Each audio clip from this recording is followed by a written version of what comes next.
Olá, meus queridos irmãos, meus amigos, muito obrigado por você estar agora sintonizado conosco para participar desse treinamento muito especial sobre vários temas. E hoje nós vamos trabalhar com um tema extremamente importante que é pregação. Se você estiver com sua Bíblia em mãos, por favor, vamos para 1 Timóteo capítulo 4, versículo número 2. Paulo disse a Timóteo: prega a palavra, insta, quer seja oportuno, quer não, corrige, repreende, exorta com toda longanimidade e doutrina. Paulo disse um claro: pregue a palavra. Eu quero dizer para vocês que é uma enorme oportunidade que nós temos de poder compartilhar aquilo que está escrito. Não a nossa opinião, não as nossas ideias, mas ter o prazer e o privilégio de compartilhar aquilo que Jesus Cristo disse e aquilo que patriarcas, profetas, apóstolos escreveram. Então eu quero hoje, nesse momento, convidar você para refletir um pouco sobre pregação. Agora, quando nós pensamos em pregação, nós temos que pensar no mestre da pregação, que foi Jesus Cristo. E através da vida dele, do ministério dele, nós vamos encontrar então pelo menos 9 lições sobre pregação. Você está preparado? Então venha comigo agora, tá certo?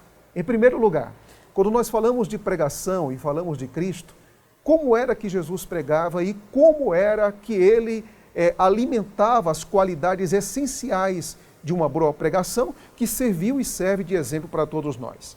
Então, em primeiro lugar, o que nós podemos ver aqui na tela é: pregue no poder do Espírito Santo. Todos nós que pregamos devemos ter uma dependência completa do Espírito Santo, e você deve perguntar por quê?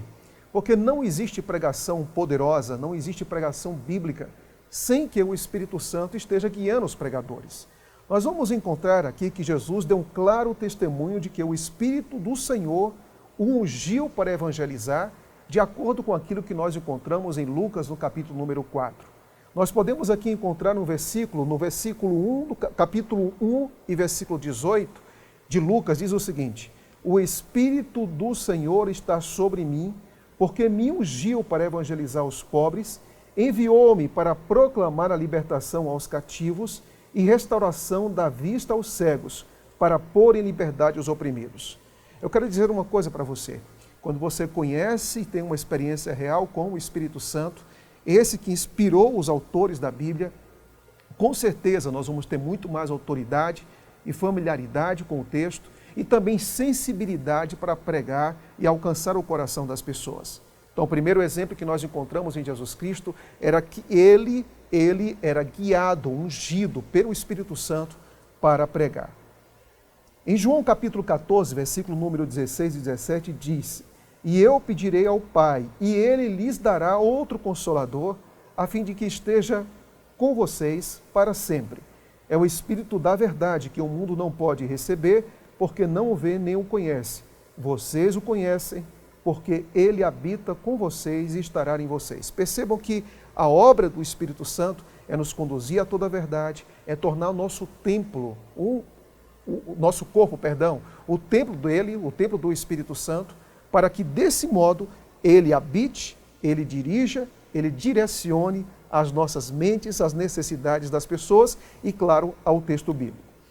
Spurgeon disse algo bem interessante. Spurgeon disse: para nós ministros, o Espírito Santo é absolutamente essencial. Sem ele, o nosso ofício não passa de um nome. Por que é essencial, amigos? Porque é vida. Porque o Espírito Santo nos convence das nossas próprias necessidades e das necessidades dos nossos ouvintes.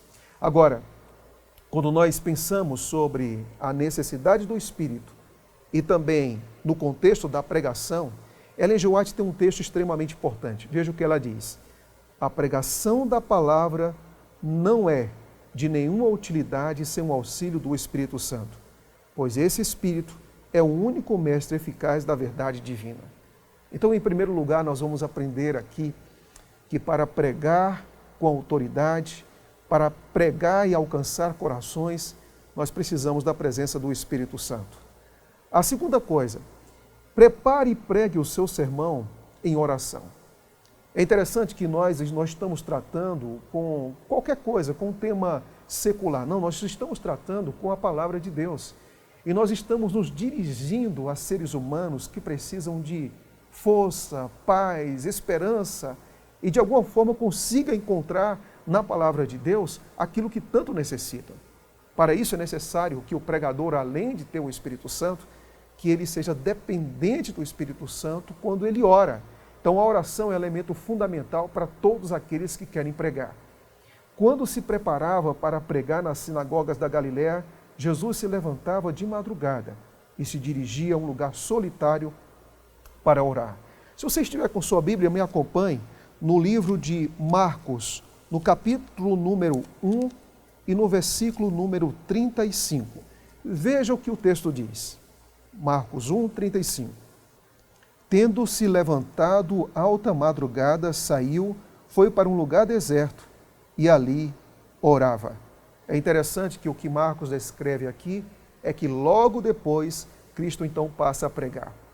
Percebemos que Cristo, ele nos deu um exemplo tremendo de que a oração deveria ocupar um lugar muito especial na vida de todos os cristãos, mas especialmente também na vida de todos aqueles que são pregadores. É isso mesmo. Bem, nós podemos aqui entender que a dependência, você pode se perguntar, mas pastor, por que a gente precisa orar quando a gente vai pregar? Entenda uma coisa, nós precisamos da presença do Espírito Santo e por isso nós oramos. Mas também nós oramos porque nós precisamos entender o que o texto está querendo dizer. Nós também precisamos ler as necessidades das pessoas e precisamos nos entregar para que o conteúdo que está aqui colocado e as necessidades das pessoas possam então ser atendidas, e nós só podemos fazer isso se nós tivermos uma vida de completa dependência do Espírito Santo e, claro, vivendo uma vida de oração como Jesus Cristo viveu. Vamos agora para o terceiro ponto importante para pregar como Jesus Cristo nos ensinou. Terceiro ponto, pregue a palavra de Deus e não opiniões humanas. É interessante que nós podemos hoje viver em uma época em que as pessoas querem muitas vezes pregar suas ideias, suas frases de efeitos, né? Às vezes querem colocar um selo das suas próprias percepções humanas, pessoais, para pregar. Mas eu quero fazer um convite para você. Por favor, quando você estiver no púlpito, seja o púlpito real ou o púlpito virtual, por favor, se comprometa com a palavra de Deus.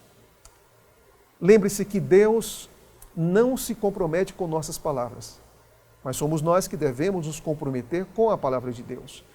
Portanto, eu quero dizer para você, por favor, não leve ideias humanas, pensamentos humanos, para aquilo que é tão sagrado que é o púlpito. Leve o que Deus pensa, leve o que Deus fala, leve aquilo que já está revelado e registrado nas Sagradas Escrituras. É interessante nós percebemos que Jesus proclamou a palavra de Deus tanto em palavra como também em ações. E aqui vem um texto bem interessante de um dos maiores pregadores que já passou pelo mundo, né? Um pregador das multidões, dos milhões e milhões de pessoas, mesmo em uma época que nós não tínhamos internet. Quem foi ele? Billy Graham. E veja o que ele diz. Faço um apelo para não abrirmos mão do fato de que a Bíblia é a palavra de Deus, infalível e autorizada. Percebeu? A palavra de Deus, ela tem autoridade em si. A palavra de Deus tem poder em si. Então, mais uma vez, lembre-se, Deus não se compromete com nossas palavras, mas nós devemos nos comprometer com a palavra de Deus. Muitas vezes nós encontramos Jesus, ele fazendo referências, como por exemplo em Mateus capítulo número 4, a autoridade de Jesus muitas vezes estava baseada no está escrito. Ele falava está escrito. Aqui nós encontramos a autoridade, aqui nós encontramos a segurança, aqui nós encontramos uma coluna firme aonde nós podemos pregar com muito mais segurança. Em João capítulo 14, verso 24 diz, a palavra que estáis ouvindo não é minha, mas do Pai que me enviou. Jesus tinha um compromisso com a palavra do Pai e nós devemos ter um compromisso com a palavra de Cristo. Deus não tem compromisso com a palavra do pregador, é o pregador que deve ter compromisso com a palavra de Deus. Item número 4. É interessante nós lembrarmos que Jesus Cristo também ele, quando pregava, ele comunicava graça. Às vezes, como nós, como pregadores, nós podemos ir ao púlpito e a gente pode, muitas vezes, nos preocupar com temas que são, às vezes, polêmicos, às vezes desnecessários. E, às vezes, quando nós tocamos em assuntos sensíveis, nós podemos causar imagens extremamente negativas na mente das pessoas, quando do púlpito nós nos tornamos severos, duros, intransigentes e muitas vezes insensíveis. Eu quero dizer para você que não importa o tema que você vai discutir, apresentar no seu púlpito, na sua igreja, mas lembre-se de uma coisa: todas as vezes que você pregar, você precisa levar a graça de Deus, comunicar a graça de Deus em seus sermões. Nós encontramos que quando Jesus pregava, ele não falava simplesmente sobre a graça de Deus. Ele verdadeiramente comunicava a graça de Deus. E aqui vem um apelo. Todas as vezes que você subir ao púlpito, lê as Escrituras, se comprometa com uma coisa. Se comprometa em levar a palavra de Deus cheia de graça para as pessoas que estão ouvindo e vendo você. É muito importante nós considerarmos que a graça é aquilo que nós não merecemos. A graça é a procura de Deus por cada um de nós. A graça é o desejo de Deus de dirigir a nossa vida como Ele quer. Portanto, todas as vezes que você abrir o texto, ler o texto, explicar o texto e aplicar o texto, transmita a graça. Nós vamos encontrar em Lucas capítulo 4, versículo 22, o seguinte: que as pessoas se maravilhavam das palavras de Cristo, porque dos seus lábios saíam graça. Pense nisso. Você quer ser esse pregador? Esse pregador que quando fala transmite graça? Então siga os passos de Cristo. Agora, vamos para o quinto ponto da pregação de Cristo. Cristo conhecia as necessidades das pessoas, ou seja, como pregador, conheça o seu público. É isso mesmo. Quando nós pregamos, nós não temos apenas que conhecer o texto da Bíblia, nós também temos que ler as pessoas. Nós precisamos ler a Bíblia, mas também ler as pessoas. John Stott, que foi um grande exegeta, ele dizia o seguinte, que o bom pregador precisa conhecer o texto que foi escrito há muito tempo atrás, mas ao mesmo tempo conhecer as necessidades da dona de casa, do senhor, da senhora, conhecer as necessidades dos jovens, conhecer as necessidades de uma pessoa que vive em uma sociedade extremamente estressante, que cobra, que exige. Uma sociedade que muitas vezes é mais importante para as pessoas terem do que serem. Então, quando nós olhamos para os conflitos existenciais, para a ansiedade, para o medo, para a depressão, para os problemas econômicos, para as crises existenciais que as pessoas têm, nós precisamos ler as necessidades dessas pessoas para comunicar graça a essas pessoas. Então é importante que você conheça um pouco sobre a dinâmica, a vida dessas pessoas. Nos momentos de crise, nos momentos de conforto, nos momentos de alegria, nos momentos de tristeza, aquilo que está se tornando mais comum na vida de tantas pessoas, nós precisamos nos familiarizar, conhecer diferentes situações, diferentes experiências que as gerações podem ter e que lá estão todas elas, jovens, adultos, crianças, senhores de maior idade, enfim, nós precisamos conhecer a realidade dos nossos ouvintes. Veja, Jesus conhecia o público que o escutava. Ele conhecia seus hábitos, suas lutas e seus conflitos. Ele sabia o que passava na vida das pessoas. É interessante que em Mateus, no capítulo número 9, versículo 26, ou melhor, 9, versículo 36, o texto diz: ao ver as multidões, Jesus se compadeceu delas, porque estavam aflitas e exaustas, como ovelhas que não têm pastor.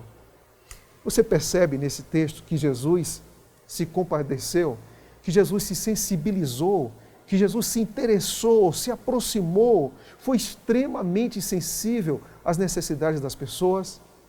Você percebe também que o texto está dizendo que ele via que essas pessoas estavam aflitas e exaustas. Quero dizer para você que muitas vezes nos bancos da sua igreja você vai encontrar pessoas aflitas. você vai encontrar pessoas exaustas. Você vai encontrar pessoas ansiosas. Você vai encontrar pessoas procurando motivos para agradecer e também vai encontrar pessoas gratas. Você vai encontrar pessoas em paz, mas vai encontrar pessoas em conflito. E como pregador, nós precisamos descobrir e ao mesmo tempo atender às necessidades das pessoas e falar ao coração de cada uma delas. No livro Educação, Ellen G. White diz, na página 231, mesmo a multidão que tantas vezes lhe dificultava os passos, não era para Cristo uma massa indistinta de seres humanos. Falava diretamente a cada espírito e apelava para cada coração. Observava a fisionomia dos ouvintes, notava-lhes a iluminação do semblante, o instantâneo e compreensivo olhar que dizia haver a verdade atingido a alma. E então vibrava-lhe no coração uma corda correspondente de jubilosa simpatia. Essa era a leitura que Jesus Cristo tinha das pessoas. Ele via a alma, via o coração. E muitas vezes, a janela da alma, que é os nossos olhos, a gente pode entender quais são os dramas que as pessoas passam. Então, conheça texto, conheça a Bíblia, mas também conheça as necessidades das pessoas. Número 6, faça uma declaração marcante. Isso mesmo, faça uma declaração marcante. Como pregadores, nós podemos repetir frases em que as pessoas irão recordar por uma ênfase que a gente deu. Vou dar aqui um exemplo. Nós podemos repetir a seguinte frase: Jesus voltará com poder e glória e nós precisamos nos preparar para esse evento espetacular. Vamos lá. Jesus voltará com poder e glória e nós precisamos nos preparar para esse evento glorioso. Jesus voltará com poder e glória e eu quero levar muitas pessoas para encontrar-se com Ele. Jesus voltará em poder e em glória e eu preciso preparar minha família, preparar meus filhos, preparar minha casa para esse encontro. Uma frase que possa ser repetida várias vezes. Nós encontramos que Jesus provocou reflexões profundas em seus ouvintes quando ele fazia perguntas ou quando ele fazia algumas declarações. Por exemplo, quando você vai para o livro de João, olha só, preste atenção nisso. Quando você vai para o livro de João, no capítulo número 6, no capítulo 8, no capítulo 10 e no capítulo 11, 14, 15, você vai ver uma frase que Jesus Cristo repete várias vezes, ok? E você pergunta, que frase é essa, pastor? Eu sou. É isso mesmo, eu sou. Ele repete essa frase dizendo da seguinte maneira. Primeiro, eu sou o pão da vida. Depois, eu sou a luz do mundo. Antes que Abraão existisse, eu sou. Eu sou a porta, eu sou a ressurreição e a vida. Eu sou o caminho, a verdade e a vida. Eu sou a videira verdadeira. Você percebeu? Jesus utiliza essa frase, eu sou, para deixar uma mensagem importante para os seus ouvintes. Então, notem bem, quando você estiver pregando, lembre-se do exemplo de Jesus. Pegue uma frase, ela pode ser uma frase curta, mas que você repete alterando as últimas palavras ou as palavras iniciais para causar um impacto maior em seus ouvintes. A repetição, muitas vezes, ela se torna necessária para que a mensagem receba uma ênfase ainda maior. É interessante que em Mateus 11, versículo 28 a 30, Jesus Cristo disse, venham a mim. Agora, não é somente uma imagem ou uma frase repetida, mas é uma ênfase que ele dá, dizendo que toda necessidade humana, todas as lutas humanas podem ser atendidas por ele. A autoridade que Cristo dá para nós agora é dizer, venham a mim.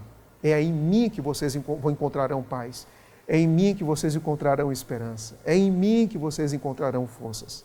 Agora, quando vamos para Lucas capítulo 14, versículo 26, ele disse, se alguém vem a mim e não me ama mais do que ama o seu pai, sua mãe, sua mulher, os seus filhos, os seus irmãos, as suas irmãs e até a sua própria vida, não pode ser meu discípulo. Percebeu aqui agora? Jesus dá uma frase muito forte, mas que provocava a atenção e a reflexão dos seus ouvintes. Agora, vamos para a 7ª sugestão que nós temos do mestre das pregações, que foi Jesus Cristo. 7ª sugestão, uso de repetição e também de reafirmação. Em seu sermão sobre o pão da vida, Jesus repetiu sua ideia principal por pelo menos uma vez. Eu sou o pão que desceu do céu, eu sou o pão vivo. Aí você diz, mas onde é que estão as repetições de Jesus, pastor? Onde nós podemos encontrar que Jesus utilizou várias repetições? Nós vimos no item anterior que ele usou repetições quando disse eu sou, mas aqui, além de uma frase impactante, Jesus também usa repetições quando falou das bem-aventuranças. Bem-aventurados os pobres, bem-aventurados os que choram, bem-aventurados os mansos, bem-aventurados os que têm fome e sede de justiça, bem-aventurados os misericordiosos.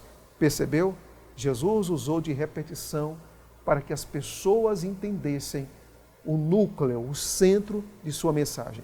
Então, quando você estiver fazendo o seu sermão, lembre-se de que esse é um recurso muito bom e que Jesus Cristo utilizou para aprofundar, para que a verdade encontrasse aquele espaço muito importante no coração e na mente das pessoas, ok? Agora vamos para a oitava sugestão. A oitava é, encontre ilustrações práticas quando você estiver pregando. É interessante dizer que as ilustrações, elas não devem ser o sermão. O sermão, ele precisa vir do texto. O sermão é quando o texto é lido, explicado e aplicado. Agora, quando você utiliza o sermão, quando você utiliza as ilustrações, é que você quer que as verdades do texto bíblico sejam bem melhores compreendidas. Então, o que você faz? Você, então, apresenta algumas ilustrações e essas ilustrações vão ser uma espécie de janelas, tá? Elas serão janelas coloridas, uma luz que você vai estar lançando sobre o texto. Então, utilize as ilustrações. Quando você estiver pregando, não se esqueça que as ilustrações, elas são parte. Elas não devem ser o centro da pregação. Elas devem apenas ampliar reflexões. Então é por isso que as ilustrações precisam ser utilizadas não de maneira abusiva, ao ponto de você o tempo todo estar contando uma história atrás da outra, e nem tampouco quando você apenas vai para o texto e não faz uma aplicação, uma ilustração, onde as pessoas vão encarar o seu sermão mais como uma aula do que como um sermão. Então, nós não podemos ir para esse extremo, ou seja, o extremo de muitas histórias e o extremo também de ir para o texto e virar uma aula. Então, é importante entender que a ilustração ela tem o seu lugar. E nós podemos encontrar Jesus Cristo fazendo algumas ilustrações, como, por exemplo, o uso que ele faz da rede. Está lembrado? Eu vou fazer vocês pescadores de homens. Ele viu a realidade daqueles pregadores, dos seus discípulos, dos seus apóstolos, e disse que a evangelização poderia ser comparado a isso. Nós encontramos Jesus falando de uma semente colocada para germinar, para crescer no coração das pessoas, e ele utilizou essa ilustração para falar da aceitação da palavra dele e o que poderia acontecer a partir da recepção da verdade nas mentes e nos corações das pessoas. Depois nós vamos encontrar a ovelha perdida, ou Jesus como o bom pastor. Depois nós vamos encontrar a experiência do filho pródigo em Lucas capítulo número 15 e também da videira verdadeira em João capítulo número 15. Além disso, nós podemos encontrar a experiência da pérola, que Jesus Cristo disse que o homem vendeu tudo o que tinha para ter essa preciosa pérola que representava o reino de Deus. E por último, não se esqueça de que Cristo Jesus, quando pregava, fazia apelos. É isso mesmo. Apele para uma mudança radical de vida. Todos os sermões que você faz precisa sempre, você pode colocar o princípio, o meio e o fim, mas todo o final de sermão precisa ter apelos. Em Mateus 7, versículo número 24, Jesus Cristo diz, olha, todo aquele, pois, que ouve estas minhas palavras e as pratica, será comparado a um homem prudente que edificou a sua casa sobre a rocha. O que é que Jesus Cristo está dizendo? Você está ouvindo? Então pratique, então aceite, então se renda, então se entregue para o estilo de vida que eu tenho para você. E Jesus Cristo deixou isso muito claro quando ilustrou. Jesus aqui faz duas coisas, ele ilustra a experiência de quem se entrega a Ele e ao mesmo tempo diz, olha, se você faz isso, é comparado ao homem que construiu sua casa em uma rocha. Agora, quando você não faz isso, é como um homem tolo que construiu sua casa na areia. É importante dizer que todo pregador precisa fazer apelos. Olha, todo pregador precisa fazer apelos. Toda pregação é um chamado e todo sermão precisa ser concluído com uma decisão. E é por isso, amigos, que eu gostaria de dizer agora que quando você estiver pregando, não importa se é uma semana de oração, se é domingo, se é quarta, se é sábado, se é uma semana de colheita, não importa. Só quero dizer uma coisa, conclua o seu sermão fazendo um chamado. E aí você pode perguntar, pastor, como é que eu posso fazer esse apelo? Vamos lá, vou passar para você agora. Primeiro é o seguinte, você pode pedir para as pessoas levantarem as mãos, nós chamamos isso de apelo progressivo. Quando você pede para as pessoas levantarem as mãos, as pessoas geralmente atendem. Depois você pode pedir para que essas pessoas se ponham de pé, isso mesmo, se ponham de pé. E logo depois você pode pedir que essas pessoas venham à frente. Quero dizer que o apelo é importante, porque o apelo é um momento em que as pessoas irão responder para o público que elas acreditam no que você está pregando, aceitam aquilo que Jesus está revelando em sua palavra e que elas querem mudar de vida. Ok? Tudo bem? Posso contar com você? Então, por favor, quando você concluir seu sermão, não se esqueça de fazer apelos.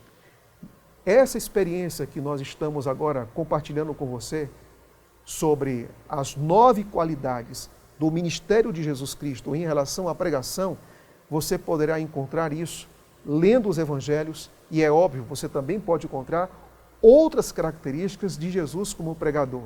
Siga os passos do Mestre e seja um pregador segundo o coração de Deus. Um abraço.